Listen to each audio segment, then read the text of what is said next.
गंगा जल लेकर क्या करना पड़ रहा है, क्यों करना पड़ रहा है? दिखाना चाहते हैं, उनके भरम है कि मुकेश सहनी अपना भाव बढ़ा रहे हैं। एक के बाद जाना तो इनको एनडीए में ही है, ये इंडिया का बस खाली नाम ले रहे हैं। अभी तो हम माननीय प्रधानमंत्री से आग्रह करते हैं कि आरक्षण लागू कर दीजिए, हम आप ही के साथ रहेंगे।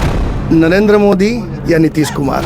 तो अगर पॉलिटिकली दृष्टिकोण से सोचना तो आधा सीट हमको दीजिए, हम नरेंद्र मोदी जी को देखेंगे कि दोनों से रिश्ता बढ़िया है। अगर देश में प्रधानमंत्री अगर बनने की बात हो, अगर नीतीश कुमार जी अगर उस रेस में आए तो हम बिहारी हैं भाई। ना ही हमको प्रधानमंत्री बनना, ना हमारी जनता को प्रधानमंत्री बनना, ना ही हमें सांसद बनने का सपना है। कि जब मांझी जी चले जा सकते हैं एनडीए में बिना शर्त के, कुशवाहा जा सकते हैं, चिराग ने इतनी शर्तें रख रखी थी वो भी चले गए, आप काहे इतना भाव खा रहे हैं?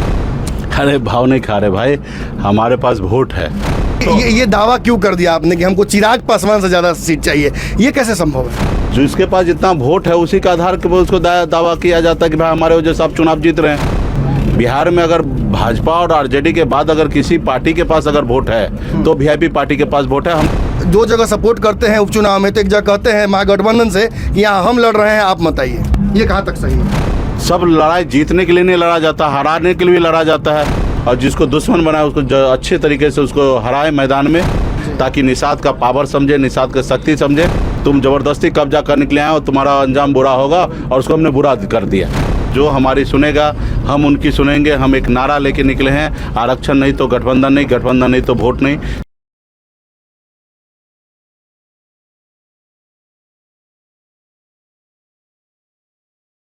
नमस्कार, भारत लाइव देख रहे हैं आप। मुकेश सहनी संकल्प यात्रा लेकर बिहार में निकल गए हैं। अब केवल बिहार ही नहीं घूमेंगे, बिहार के आसपास के राज्यों में भी जाएंगे।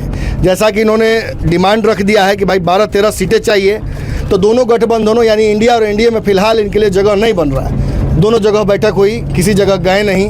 खबर तो यह है कि बुलाहट दोनों जगहों से थी, लेकिन बिहार में घूम रहे हैं।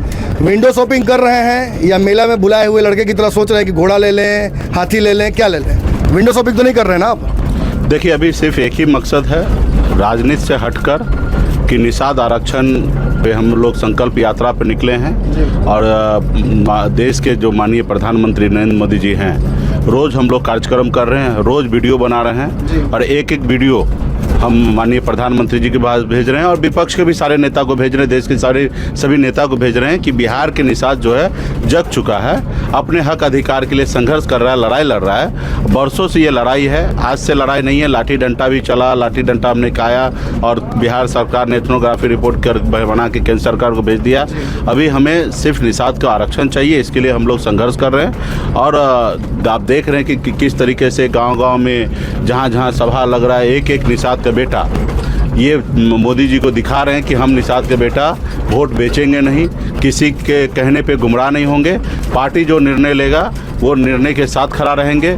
एक रोटी कम खाएंगे, अपने बच्चों को पढ़ा लिखा के काबिल बनाएंगे, अपने आने वाले पीढ़ी के लिए संघर्ष करेंगे। जो हमारी सुनेगा हम उनकी सुनेंगे। हम एक नारा लेके निकले हैं, आरक्षण नहीं तो गठबंधन नहीं, गठबंधन नहीं तो वोट नहीं, कई नारा लेके हम निकले हैं। तो इस नारा के तहत हम अपने लोगों को गोलबंद कर रहे हैं कि हमारी जब बंगाल में निषाद को आरक्षण है, दिल्ली में जब आरक्षण है, तो बिहार में क्यों नहीं। इसके लिए हम लोग संकल्प लेने के लिए गाँव-गाँव तक जा रहे हैं, दिला रहे हैं कि संकल्प ले रहा है, और ताकि देश के लोग समझ ले कि निषाद का बेटा का वोट गुमराह नहीं होगा। इससे पहले हमने कई बार अपनी शक्ति का एहसास कराया, हमेशा हमने अपनी ताकत दिखाया, बोचा हो, कुरन्नी हो या सिमरी बख्तियारपुर हो।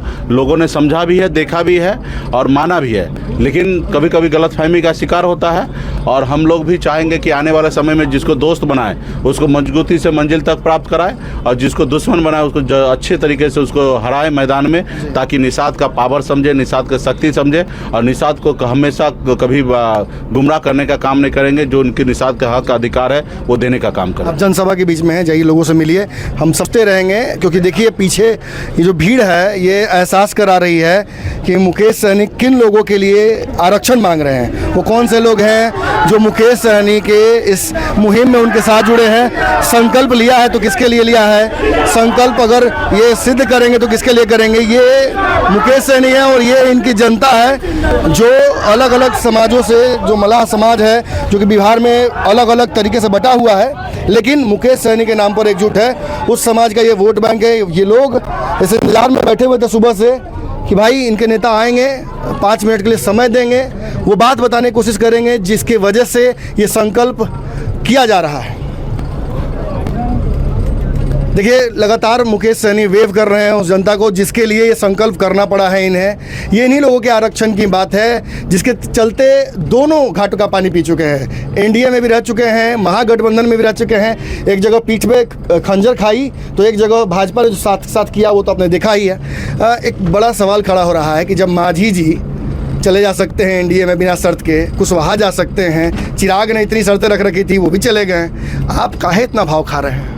अरे भाव नहीं खा रहे भाई, हमारे पास वोट है और वोट की ताकत सभी को एहसास करा दिए हैं। तो निश्चित तौर पे एक तरफ जो सभी प्रेजेंट में सत्ता में हैं माननीय प्रधानमंत्री नरेंद्र मोदी जी, उनको दोबारा प्रधानमंत्री बनना है। विपक्ष वाला भी पूरी शक्ति लगा दिए कि हमको प्रधानमंत्री बनना है, और ना ही हमको प्रधानमंत्री बनना, ना हमारी जनता को प्रधानमंत्री बनना है, ना ही हमें सांसद बनने का सपना है। हम चाहते हैं कि आप जब सत्ता पावर में हैं और हमारी समस्या को दूर कर दीजिए। तो निश्चित तौर पे हमें अभी किसी के साथ नहीं जाना है। हम माननीय प्रधानमंत्री जी का समय है, अभी 2-3 महीने पे यात्रा पे रहेंगे। 3 महीने में उनको निर्णय लेना है कि हम क्या करना है। हम अभी राजनीति सीट मिले ना मिले, हमें उसके लिए लड़ाई लड़ ही नहीं रहे। हमारी अभी कोई डिमांड नहीं, सिर्फ डिमांड है कि आरक्षण लागू कर दे। वो जो चाहेंगे, जो ऐसा चाहेंगे वैसा हम काम करने के लिए तैयार हैं। हमारी भाव कुछ है ही नहीं। ये दावा क्यों कर दिया आपने कि हमको चिराग पासवान से ज़्यादा सीट चाहिए? ये कैसे संभव है? नहीं, हम दावा नहीं किए हैं। देखिए क्या होता है कि आप राजनीति अगर करते हैं तो जिसको भी गठबंधन में लिया जाता है उसके वोट के आधार पे उनको सीट दिया जा रहा है। आज अगर भाजपा बोल रहे कि हम बड़ी पार्टी है तो बड़ा उसके पास वोट बैंक है, इसलिए वो दावा कर रहे हैं। तो जिसके पास जितना वोट है उसी के आधार पर उसको दावा किया जाता है कि भाई हमारे वजह से आप चुनाव जीत रहे हैं। तो इसके यहाँ तो आज की तारीख में बिहार में हमारा किसी से कम वोट नहीं है। बिहार में अगर भाजपा और आरजेडी के बाद अगर किसी पार्टी के पास अगर वोट है तो वीआईपी पार्टी के पास वोट है। हमने इसमें कोई शक नहीं है कि आपके पास बहुत वोट है, आपने सभी चुनाव में साबित किया है। हाँ, लेकिन बोछा में आप देखेंगे कि 4-5 पार्टी मिलकर 45,000 वोट लाया, हम अकेले 30,000 वोट लाए। तो आप बताइए कि किसके पास वोट है? आप बहुत महत्वाकांक्षी हैं। आप जो जगह सपोर्ट करते हैं उपचुनाव में तो एक जगह कहते हैं महागठबंधन से कि यहाँ हम लड़ रहे हैं, आप बताइए ये कहाँ तक सही है? नहीं, देखिए पॉलिसी बनता है, पार्टी को पार्टी चलाना है, पार्टी के हिसाब से आगे बढ़ाना है तो पॉलिसी होता है। समय समय पे दोस्त बनाया जाता है, और जब अगर किसी को दुश्मन बनने का अगर शौक है तो उसको दुश्मन भी बनाया जाता है। कभी कभी अपनी ताकत का इजहार भी किया जाता है, लड़ा भी जाता है, कभी कभी बगैर लड़े हुए हराया भी जाता है। सब लड़ाई जीतने के लिए नहीं लड़ा जाता, हराने के लिए भी लड़ा जाता है। जैसे बोछा में हमें डे 1 में पता था कि हम हारेंगे, लेकिन हमने मजबूती से लड़ा और हारने के बाद भी हमने लड्डू बांटने का काम किया, क्योंकि मुझे पता है, क्योंकि मैं जो मकसद से हमने चुनाव लड़ा था उस मकसद में हम कामयाब हुए। हमारे आधार वोट हमारे पास आया, 30,000 वोट आया। और जो दुश्मन था, जो उन्होंने पंगा लिया कि हमारा ये सीट है, ज़बरदस्ती उन्होंने कब्जा करने का कोशिश किया, उनको हम लोग खदेड़ के भगा दिया कि ये तुम्हारा सीट नहीं था, ये मेरा था, तुम ज़बरदस्ती कब्जा करने के लिए आए हो, तुम्हारा अंजाम बुरा होगा, और उसको हमने बुरा कर दिया। तो कभी कभी सब समय के अनुकूल होता है, सब जिस समय जो परिस्थिति बनता है उस अनुकूल काम होता है। तो राजनीति में ये है। अभी तो फिलहाल हम टोटल ही समाज के हक अधिकार के लिए लड़ाई लड़ने के लिए निकले हैं संकल्प यात्रा पे। अभी जी जाइए, बिल्कुल जाइए। देखिए हर 2 कदम पर आप देख रहे हैं किस तरीके से ये भीड़ जो जुट रही है, ये क्या साबित कर रही है? ये भीड़ साबित कर रही है कि ये वीआईपी भीड़ है। मुकेश सहनी को बोलने में इस बात से कोई गुरेज नहीं है कि मैं वीआईपी हूँ। वीआईपी क्यों हूँ? क्योंकि मेरे पास 14% का वोट बैंक है, ना बिहार में किसी से कम ना ज़्यादा, लेकिन एक बहुत ही प्रभावी वोट बैंक जिससे निर्णय बदला जा सकता है लोकसभा और विधानसभाओं का। सीधे कह रहे हैं ना हमें विधायक बनना है, ना हमें एमपी बनना है। हाँ, जिसे पीएम बनना है वो जरूर हमसे नेगोशिएट करे, बात करे, हमारे शर्तों पर हमसे गठबंधन करे। देखिए बिहार में किसी की शर्त तो चली नहीं। मांझी मुकेश सहनी, मांझी, कुशवाहा या फिर चिराग, सभी ने भाजपा की शर्तों पर ही उनके साथ गठबंधन किया। लेकिन अब मुकेश सहनी निकले हैं ताकत दिखाने, ये एहसास कराने कि भाई हमारी वोट बैंक अगर चाहिए आपको तो जो शर्तें हमने रख रखी हैं वो शर्तें आपको माननी पड़ेंगी। कुछ और सवाल बचे हुए इनसे पूछेंगे जल्दी ही। मैं वीआईपी हूँ क्योंकि मेरे पास 14% वोट बैंक है। अगर सरकार बनानी है या प्रधानमंत्री बनना है तो मुझसे संपर्क करना होगा, बिहार आकर मुझसे बात करनी होगी, यहाँ आकर फैसला करना होगा।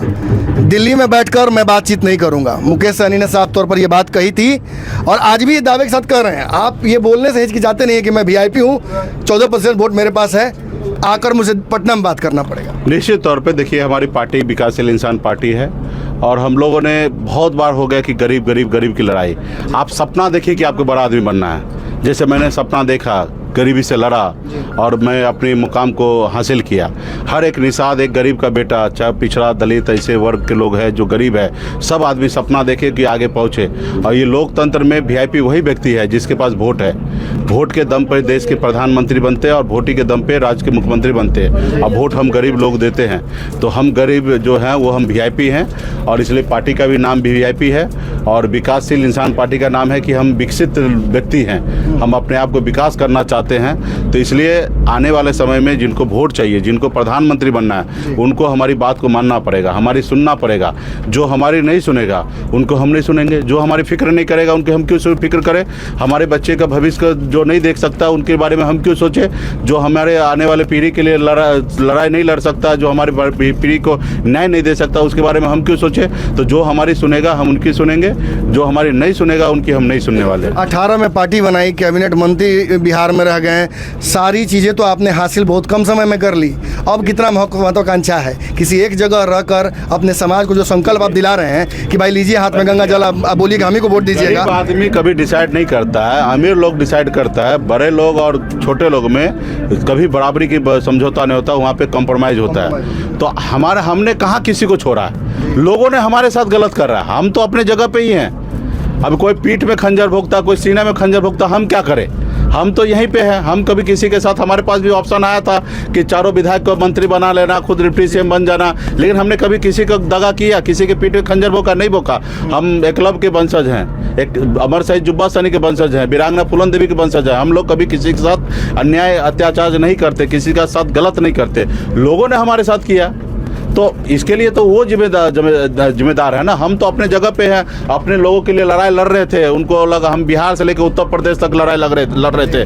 उनको लगा कि इनकी आवाज़ को बंद करना है, मुकेश सहनी का आवाज़ बंद कर देंगे, इनका समाज गूंगा हो जाएगा और मुकेश सहनी खत्म होगा तो इनका समाज भी खत्म होगा। तो उन्होंने मुझे ख़त्म करने के लिए ही सारे रणनीति बैठाया, लेकिन निषाद का बेटा जागरूक हो चुका है, मुझे ख़त्म होने नहीं दिया और अपने आप को भी आगे बढ़ा और हमें भी आगे बढ़ाया। और आज जिस मुकाम पर हम पहुँचे वहाँ पर ये तो बात सही है, अभी हमें कि दिल्ली नहीं जाना है, दिल्ली को यहाँ आना है। वोट तो आपके समाज का टूटता नहीं है, वो तो आपके साथ रहा है। हमने कई बार विश्लेषण में भी बातें देखी हैं, चुनाव के बाद दिख जाता है। तो फिर ये गंगा जल लेकर क्या करना पड़ रहा है, क्यों करना पड़ रहा है? दिखाना चाहते, उनके भरम है, क्योंकि उनके पास लोकतंत्र को में पे भरोसा नहीं रहा। वो तो बनी हुई सरकार गिरा देता है, पैसा खर्चा करके विधायक खरीद लेता है। तो उनको तो लगता है कि अरे हमारे पास पैसा है, 2-4-5 करोड़ रुपया बांटेंगे, गरीब लोग हैं, सोचेगा चलो पैसा लेके वोट कर देते। कभी कभी होता था पहले, गरीबी में लोगों ने, चाहे दलित पिछड़ा ऐसे वर्ग के लोग, निषाद भी उसका पार्ट रहा है कि गरीबी में वोट कर दिया है पैसा लेके। लेकिन अभी समय बदल चुका है, ये समझाने निकले हैं, ये समझाने के लिए निकले हैं और उनको बताने के लिए निकले हैं। ये वीडियो जो बन रहा है ये मोदी जी को भेजा जा रहा है, ये अपने लिए नहीं बना रहे वीडियो, ये मोदी जी को भेज। ये बात भी लगातार मैं देख रहा हूँ, आप बार बार कह रहे हैं कि मोदी जी आप देख रहे हैं ना, सुन रहे हैं ना, आपको सारा वीडियो भेजा जा रहा है। देखिए इसके चलते एक हल्ला बिहार में ये भी है कि मुकेश सहनी अपना भाव बढ़ा रहे हैं। एक के बाद जाना तो इनको एनडीए में ही है, ये इंडिया का बस खाली नाम ले रहे हैं। नहीं, देखिए हम तो जो हाँ समाज की बात होगा, निश्चित तौर पे गठबंधन की बात होगा। पार्टी है तो हम निश्चित तौर पे नवंबर के बाद छठी मैया का प्रसाद खाने के बाद डिसीजन लेंगे कि गठबंधन का देश के किस हिसाब से क्या चलना है। अभी तो हम माननीय प्रधानमंत्री से आग्रह करते हैं कि आरक्षण लागू कर दीजिए, हम आप ही के साथ रहेंगे। हाँ, आरक्षण लागू कर दे और फिर हम कहीं चले जाए तो गलत होगा। हम तो कह रहे हैं कि उनके साथ रहना चाहते हैं। हमारे साथ जितना आपने गलत किया सब हम भूलने के लिए तैयार हैं। आपने हमारे विधायक को ले लिया, हमें कोई परवाह नहीं है, चलिए आप आरक्षण लागू कर दीजिएगा, मुझे कोई तकलीफ नहीं रहेगा, क्योंकि आप हमारे लिए जो काम, हमारा जो सपना था उसको पूरा कर दिए।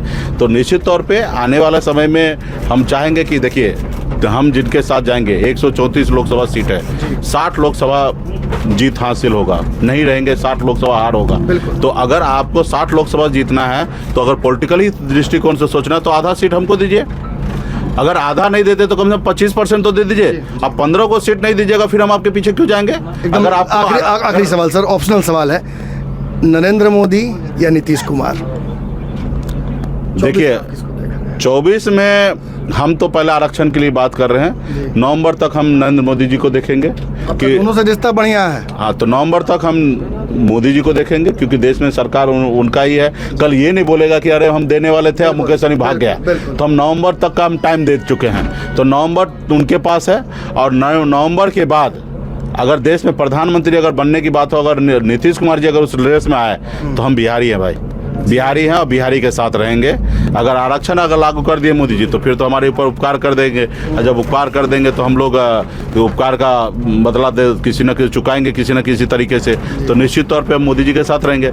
अगर आरक्षण लागू नहीं करते तो निश्चित तौर पे हम बिहारी हैं और बिहारी के साथ रहेंगे। ये बहुत साफ गोई से कह दिया इन्होंने कि हम बिहारी हैं तो बिहारी को सपोर्ट करेंगे, लेकिन मोदी जी के लिए रास्ता खुला रखेंगे। ये वो मुकेश सहनी नहीं है, ये वो वंश अनुप मल्लाह नहीं है, जो 2014-15 में बिहार में घुमा करते थे और कभी भाजपा को सपोर्ट करने के लिए बिना शर्तों के घुमा करते थे, कभी महागठबंधन के चले जाते थे। अब ये वो मुकेश सहनी हैं जिन्हें पता है कि उनके समाज का वोट बैंक कितना महत्वपूर्ण है। उन्हें ये भी पता है कि मोदी या नीतीश कुमार, इंडिया या एनडीए, सबको इनके समाज के वोट बैंक की आवश्यकता है। ये संकल्प इसीलिए निकला है। हालांकि ये तो कह रहे हैं कि संकल्प यात्रा है, इसके माध्यम से हम संकल्प कर रहे हैं, लेकिन ये बिहार में विशुद्ध तौर पर चुनाव से पहले किया गया एक शक्ति प्रदर्शन है मलाहों का। एक बड़े समाज के पीछे लगातार ये घूम रहे हैं और आप देख सकते हैं जनसैलाब में किस तरीके से इनके पीछे लोग लगातार घूम रहे हैं। ये सब कुछ 2024 की तैयारी के लिए किया जा रहा है।